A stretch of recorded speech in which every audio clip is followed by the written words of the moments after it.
Sikilize jamaa. Mimi tangu msimu umeanza watu watanisaidia. Sijaona yale makosa ya makusudi ya waamuzi kama ya mwaka jana kama ya mwaka jana. Ni msimu uliopita kulikuwa kuna makosa ya makusudi. Yaani kwamba fulani lazima ashinde kwa namna yoyote. Fanya pale ndo unakuta refa na hema. Lakini kwa tukio analolo yani ligi imeanza vizuri kabisa msimu huu. Ukiangalia ushindani, yani unaangalia mpira mwenyewe unaridhika. Unasema sasa hii ligi kuna ushindani wa kimpira. Yani unaangalia unaona kabisa kuna ushindani wa kimpira, sio kama msimu uliopita. Kwa hiyo mimi ninachotaka kuwaambia wadau, mnahusika na mpira, mnahusika na football Tanzania, TFF na wengine viongozi wa vilabu hivyo, acheni ligi flow kama ilivyo. Acheni kuingiza mikono yenu katika ligi. Mnatuharibia starehe, mnatuharibia burudani. Mtu unakaa unaangalia mpira kama maigizo bwana. Angalia ligi ilivyoanza msimu huu.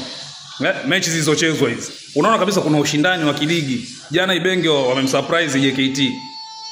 Yanga hakuamini kama angeenda akapata suluhu Mbeya. Ligi imeanza vizuri kabisa, ina flow vizuri. Yaani unaona kabisa kuna ushindani. Sasa baadaye mnakuja mnaanza tena mambo yenu ya kwanza kuingiza mikono, mnatia mikono kwenye ligi, mnataka kwa favor, vitu vinakuwa vingi, baadaye marefa wanakuwa makosa yasioeleweka, migogoro, mwisho mnashindwa kujaji. TFF jana mnakumbuka msimu mwaka jana mliwekwa mtukati, mkashindwa kutoa maamuzi.